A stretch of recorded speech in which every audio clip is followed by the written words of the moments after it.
Hi everyone, Lisa Haven here. Well, what happened abroad is now happening right here in the United States of America.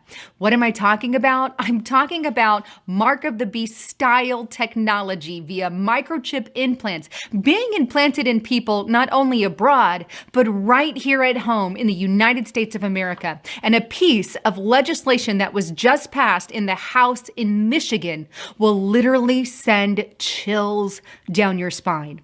So just what is this Mark of the Beast style technology?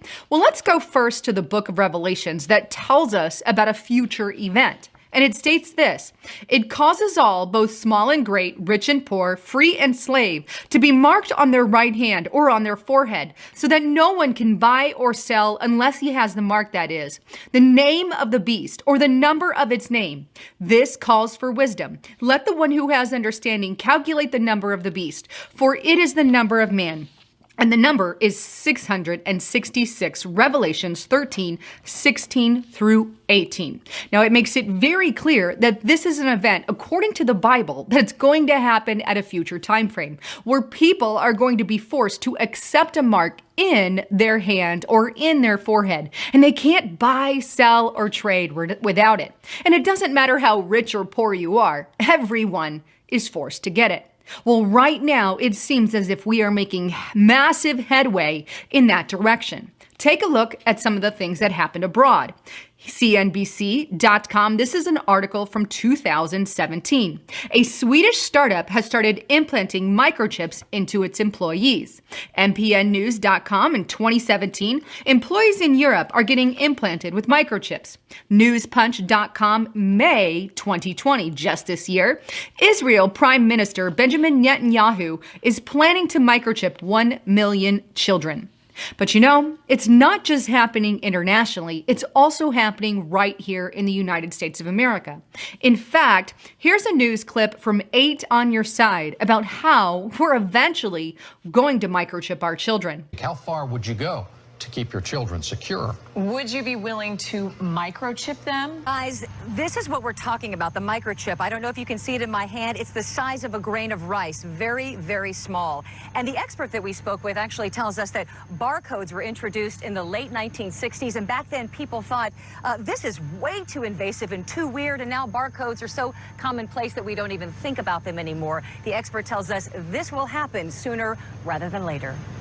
According to the news anchor, this will come sooner rather than later. In fact, they've been telling us that for years. Take a look at this article on USA Today from August 2017. You will get chipped eventually. See the persistence by the mainstream media? But let's not ignore the fact that there's already companies right here in the United States of America who are microchipping their employees. Take a look here at MarketWatch.com from July 2017. 5 ways your employer is tracking you. A Wisconsin company microchipping its employees is just the tip of the iceberg. Recently, over in Michigan, the House just passed a bill stating that government employees will voluntarily be microchipped.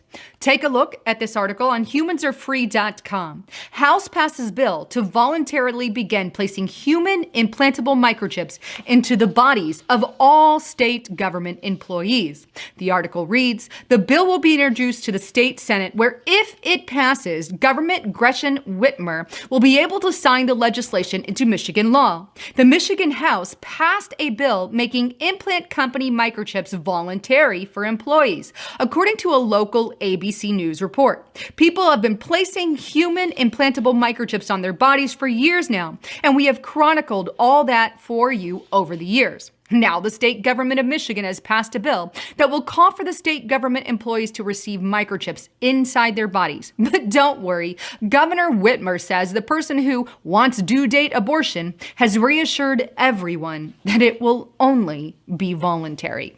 It seems the U.S. government always starts with a voluntary action before they eventually force us to comply. You know, like wear a mask, it's voluntary, and then they force compliance. Or stay home, stay healthy, it's voluntary, and then they force compliance through actual lockdowns. Or fill in the blank. We have always had many things that have been optional that have eventually been forced on the population, and thus it is today. And I fear that in the very near future, things like microchips and vaccines, which are now voluntary, could be forced in the very near future. We are living in biblical, scary times. Anyhow, I'd love to get your thoughts, comments, and concerns. I'm Lisa Haven, signing out.